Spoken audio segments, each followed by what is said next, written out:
Salut à toi, cher auditeur. Qu'est-ce qui fait de nous des êtres humains? Qu'est-ce qui peut nous pousser à commettre le pire? Qu'est-ce qui différencie l'homme banal de l'homme conscient?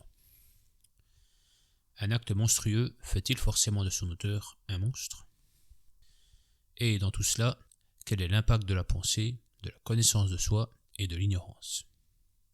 Enfin, l'amour peut-il être un remède à tout cela, ou n'est-il qu'un complice passif? Ces questions, l'auteur les soulève dans le livre dont je te parle aujourd'hui. Et il n'en donne aucune réponse absolue, mais offre plutôt des pistes de réflexion. Cet auteur, c'est Bernard Schlink. Petite présentation après ça.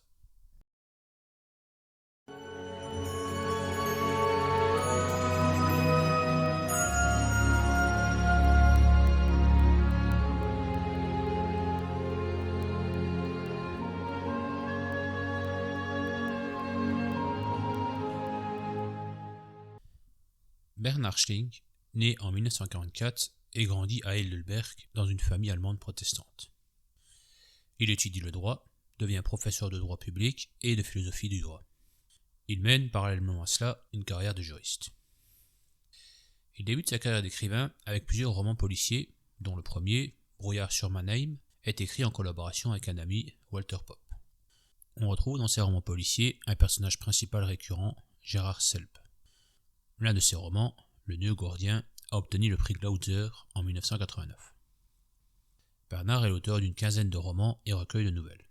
3 de ces livres ont été adaptés pour le grand écran et un autre a fait l'objet d'un téléfilm allemand. En 1995, il publie Le Liseur, le roman dont je vais te parler aujourd'hui. Dans une Allemagne post-nazie, Michael Berg, jeune homme d'une quinzaine d'années, a une crise de jaunisse alors qu'il tente de rentrer chez lui.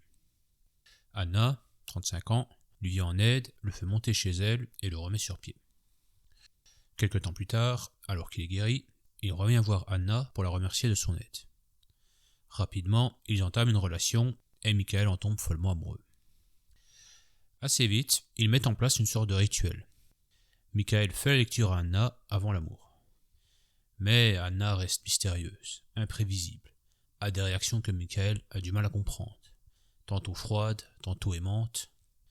Et puis un jour, Anna disparaît sans prévenir et sans explication, plongeant alors le jeune homme dans une certaine détresse. Quelques années plus tard, Michael, dans le cadre de ses études de droit, assiste au procès d'une poignée de femmes ayant été gardiennes à Auschwitz. À son grand désarroi, Michael retrouve, parmi les accusés, Anna, la femme qu'il a tant aimée. Ce roman explore les complexités de l'histoire allemande et la façon dont les individus peuvent être affectés par les événements historiques. Il a reçu de nombreux prix et a été traduit dans de nombreuses langues. Il a fait également l'objet d'une très belle adaptation cinématographique avec Ralph Fiennes dans le rôle de Michael adulte et Kate Winslet dans celui d'Anna Schmitz. Le personnage d'Anna a visiblement été inspiré par une femme nazie, Ilse Koch, aussi appelée la sorcière de Buchenwald ou la bête de Buchenwald. Certaines similitudes étant présentes, mais ça ne reste qu'une inspiration, rien de plus. Et justement, pourquoi ce prénom Anna? L'auteur aurait pu en choisir un autre après tout. Mais Bernard semble s'attacher au symbolique, et ce prénom n'a pas été choisi par hasard. Et quelle femme, du prénom d'Anna, a fait parler d'elle dans le cadre de l'Holocauste? Hannah Arendt, la philosophe qui a traité de la banalité du mal et qui, nous allons le voir, est une thématique centrale dans le roman qui nous intéresse aujourd'hui. Pour comprendre Anna Schmitz, sa psychologie, ses choix et sa vie, il est important de se pencher sur cette banalité du mal, justement. Rassure-toi, je ne vais pas entrer dans une longue explication du sujet, ce n'est pas le but de la chronique. Je vais juste citer quelques notions qui aideront à comprendre le personnage d'Anna et son évolution au fil du roman. Si ce sujet t'intéresse, je te laisserai quelques liens de vidéos et recommandations en pièces jointes pour que tu puisses explorer tout ça. Ce qu'Arendt appelait la banalité du mal, c'est le fait qu'il puisse être commis par des individus ordinaires, sans passion ni idéologie, en exécutant simplement les ordres et les routines quotidiennes. Pour ça, elle s'est inspirée du procès d'Adolf Eichmann, un haut fonctionnaire nazi chargé à l'époque de la déportation des Juifs durant la Seconde Guerre mondiale. Au cours de son procès, il affirma avoir agi en suivant simplement les ordres, sans jamais avoir éprouvé de sentiment de haine ou d'horreur pour ses actions. Cette attitude ordinaire et médiocre, selon Arendt, est caractéristique de la banalité du mal. Cela ne consiste pas en des actes exceptionnels ou extravagants, mais plutôt dans la façon ordinaire et routinière dont les individus peuvent commettre des crimes graves et des atrocités. Elle est liée à l'absence de pensée critique, de jugement moral et de responsabilité individuelle. Les personnes qui commettent des actes de malveillance ne sont pas nécessairement des monstres ou des fanatiques, mais plutôt des individus qui se laissent aller à des actes terribles sans émoi. Ces personnes, c'est ce qu'Arendt appelait l'homme banal. L'homme banal est une personne qui ne pense pas au sens socratique du terme, à savoir instaurer un dialogue avec soi-même. Ces moments d'introspection active, ce dialogue avec notre alter ego, permet la naissance de la conscience morale qui donne la capacité de discerner le bien et du mal. Donc, celui qui fait l'expérience de ce dialogue interne peut se retenir de commettre certains actes et s'autoriser à autre chose. Et on évite de poser certains actes car on refuse de cohabiter avec un bourreau, un meurtrier ou un menteur. Le rempart contre le totalitarisme et les atrocités qu'il permet est donc la capacité de penser, de ne pas être ou rester un homme banal. Cette pensée, elle se décline en 3 phases. La première phase, c'est la surface de la pensée, c'est-à-dire l'océan de pensée qui arrive constamment, les croyances, les préjugés, etc. La deuxième est l'élévation de la pensée. Ça consiste à prendre de la hauteur sur elle, prendre du recul. Cela est permis par l'inspiration, la poésie, le rêve, mais aussi la remise en question. Cela permet aussi d'anticiper. Anticiper ce qu'on va vivre demain, les conséquences de nos actes et comment on va vivre telle ou telle épreuve. Enfin, la troisième phase, c'est la concentration de la pensée. Avoir conscience de soi et être soi simultanément. Le fameux « connais-toi toi-même » de Socrate. Penser, au sens socratique du terme, est donc la démarche salutaire pour apprendre à se connaître et devenir conscient de soi et des autres. Une nécessité absolue pour ne pas sombrer dans le totalitarisme. Après ce bref cours sur la philosophie de Hannah Arendt, je vais pouvoir passer à notre Anna du roman. Car à travers son histoire, l'auteur de ce livre nous démontre, entre autres, le parcours philosophique d'une femme banale, au sens où elle l'entendait, devenue une femme consciente. Bien sûr, pour ça je vais devoir dévoiler des éléments de l'intrigue, et donc, on passe en zone spoil à partir d'ici. Si tu l'as déjà lu ou que ça ne te pose pas de problème, tu peux rester. Aussi, si tu as vu le film, je ne dévoile rien que tu ne connaisses déjà. Sinon, je t'invite à rejoindre directement le timecode, avis et conclusion. Au début de l'histoire, Anna est clairement ce qu'Arendt avait appelé l'homme banal, ou la femme banale pour le coup.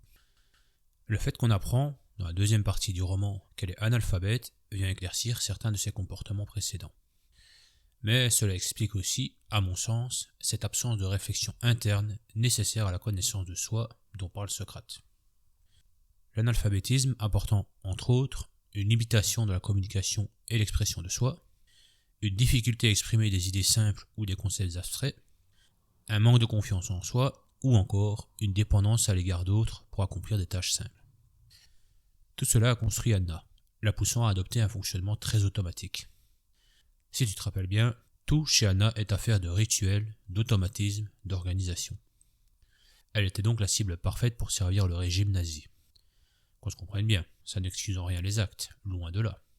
D'ailleurs, elle en a elle-même pris conscience par la suite. Mais on sent dès le départ son envie d'apprendre justement, de dépasser les limites qu'apporte son analphabétisme. Quand elle demande à Michael de lui lire les histoires, et qu'elle tente de décrypter les tenants et aboutissants de ce qu'il raconte. Et déjà au camp de concentration, elle demanda à des prisonnières de lui lire des histoires dans le même but. Enfin, alors qu'elle est en prison, Michael commence à lui envoyer des enregistrements des livres qu'il lui lit à haute voix. Elle continue donc, jour après jour, à nourrir son imaginaire, ses réflexions, et commence à penser, socratiquement parlant. C'est-à-dire à dialoguer avec elle-même, faire des introspections, se remettre en question. D'ailleurs, quelques années plus tard, elle s'est mise à apprendre à écrire, à lire, et ça lui a ouvert l'esprit à tout ce qui lui manquait jadis pour comprendre ses actes. Tout ce qui aurait fait d'elle une femme consciente, qui n'aurait probablement pas posé ces actes monstrueux. Désormais, Anna n'est plus la même. Et pour en revenir à ce qu'on disait un peu plus haut sur sa façon de fonctionner, une fois qu'elle a eu fait ce chemin de pensée, on remarque qu'elle n'avait plus besoin d'être aussi organisée, ritualisée, automatisée. D'ailleurs, la directrice de la prison fait part de ce changement à Michael alors qu'il lui rend visite. Anna a donc pris conscience, cessé de fonctionner comme un automate, un homme banal. Les histoires et poésies qu'elle recevait sous forme audio, ainsi que sa volonté, lui a permis ce changement. Mais alors, pourquoi se suicide-t-elle la veille de sa libération ? Après tout, ce changement s'était déjà opéré. Cette conscience l'a rattrapée bien avant ce jour-là. La culpabilité devait déjà l'habiter depuis un moment. Qu'est-ce qui, dans la perspective de sa libération, l'a poussé à un tel acte ? Je pense que c'est précisément cette élévation de la pensée. Comme je l'ai dit dans le passage où l'on parle de 3 niveaux de pensée, l'élévation de la pensée permet l'anticipation. Anna, en élevant sa pensée, a gagné à la fois sa libération psychologique, spirituelle, philosophique, mais en contrepartie, elle y a perdu cette inconscience qui lui faisait vivre chaque jour sans réfléchir, sans se demander ce qu'elle arrivait demain, dans une semaine ou dans un an. De ce fait, l'annonce de sa libération a dû déclencher en elle une série de scénarios anticipés. Des scénarios qui lui ont fait peur, qu'elle ne se sentait pas prête à vivre. Alors, il ne lui restait qu'une solution pour y échapper, mettre un terme à sa vie. Anna avait quitté la banalité du mal pour embrasser la culpabilité du bien. Se libérant l'esprit, ne pouvant plus vivre dans un corps de meurtrière, elle le quitte, laissant derrière elle la directive de verser ses économies à la seule survivante de ses prisonnières de jadis. La boucle est bouclée. Ce n'est certes pas un happy end, mais une fin ambiguë, comme l'était Anna et comme l'est ce roman. Rien n'y est tout blanc ou tout noir. Passons maintenant à la conclusion. Le liseur est un roman particulier nous offrant, en plus des réflexions citées plus haut, une histoire d'amour particulière. On suit tout ça à travers les yeux de Michael, qui nous raconte son histoire sur un ton passionné et nostalgique au début, puis mélancolique avec parfois des ressentiments. C'est l'histoire d'un amour secret, de secret dans l'amour. C'est aussi l'histoire d'un éventuel pardon, de justice et d'une certaine rédemption. Mais, à travers tout ça, de quoi veut nous parler l'auteur finalement ? De mon point de vue, ce livre parle surtout de bonheur, d'amour et de secret. Qu'est-ce que le bonheur ? De quoi dépend-il ? Qu'est-ce que l'amour ? Doit-il être inconditionnel pour exister ? Et le secret dans tout ça ? Doit-il être partagé avec ceux qui nous aiment ? Vient-il entacher l'amour et le bonheur, et dans quelle mesure ? Autant de questions que pose l'auteur à travers la réflexion de Michael. D'ailleurs, certaines questions surgissent dans un bel extrait du roman que voici. Je cite. « Pourquoi ? Pourquoi ce qui était beau nous paraît-il rétrospectivement détérioré parce que cela dissimulait de vilaines vérités ? Pourquoi le souvenir d'années de mariage heureux est-il gâché lorsque l'on découvre que, pendant tout ce temps-là, l'autre avait un amant ? Parce qu'on ne saurait être heureux dans une situation pareille ? Mais on était heureux. Parfois, le souvenir n'est déjà plus fidèle au bonheur quand la fin fut douloureuse. Parce que le bonheur n'est pas vrai s'il ne dure pas éternellement ? Parce que ne peut finir douloureusement que ce qui était déjà douloureux, inconsciemment et sans qu'on le sût ? » Fin de citation. Un très beau roman empreint d'amour et de mélancolie, écrit avec une plume simple et poétique, dont on ressort avec une étrange sensation qui, pour ma part, m'a fait réfléchir sur l'amour au sens large. Un très bon roman aussi pour ce qu'il apporte sur la nécessité de réfléchir sur ses actes, sur la nécessité de la connaissance de soi, mais aussi de la connaissance en général. Tout cela pour ne pas rester un homme banal, comme l'appelait Arendt, et ainsi ne pas poser des actes qu'on pourrait fortement regretter, comme le démontre si bien cette histoire. Je terminerai par un autre extrait qui me paraît évocateur. Je cite. « Je voulais à la fois comprendre et condamner le crime d'Anna, mais il était trop horrible pour cela.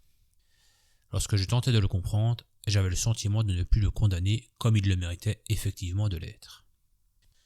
Lorsque je le condamnais comme il le méritait, il n'y avait plus de place pour la compréhension. Mais en même temps, je voulais comprendre Anna. Ne pas la comprendre signifiait la trahir une fois de plus. Je ne m'en suis pas sorti. Je voulais assumer les deux, la compréhension et la condamnation. Mais les deux ensemble, cela n'allait pas. » Fin de la citation. Sur ce, je te dis à bientôt, et surtout, que la curiosité t'accompagne.